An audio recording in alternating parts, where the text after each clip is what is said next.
Dean the General from Three of a Kind here. We're going to do another tier list. Moody Blues discography 1967 until 81.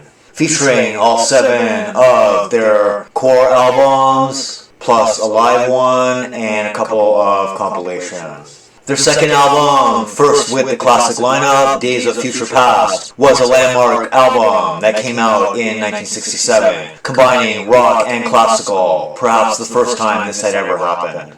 The follow-up, In Search of the Lost Chord, is their best album. Pretty trippy, especially for that time.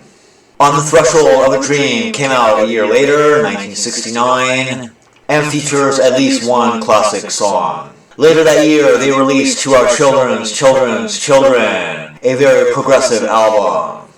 In 1970, the band put out A Question of Balance, simplifying a lot of the music, and featuring at least one song that would find its way onto compilations in the future.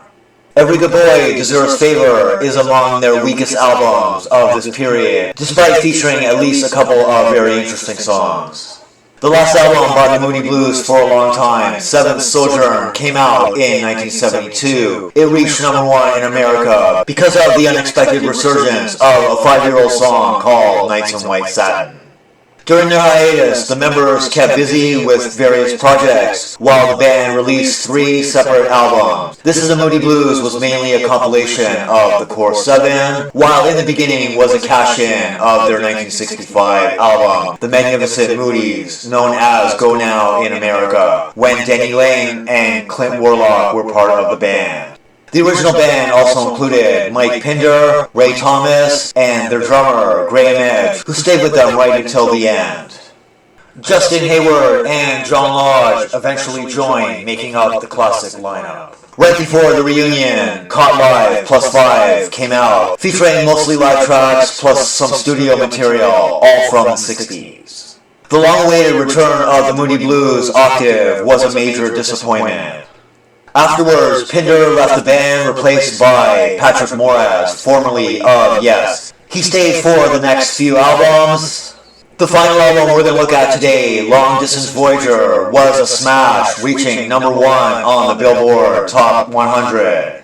It featured a couple of hit singles along with some interesting deep tracks. However, most of the songs here were by Hayward. Throughout the rest of the decade, the band had some hit singles, but struggled to keep the audience that loved them so much in the 70s and early 80s. Ray Thomas had not been in the band since the 90s and was the first to die, followed by Graham Edge a few years later. Hayward and Lodge officially retired the band, while recent deaths include Laine and Pinder. Check out Three of a Kind for other videos, including more tier lists. Comment, subscribe, like. Once again, thanks for watching.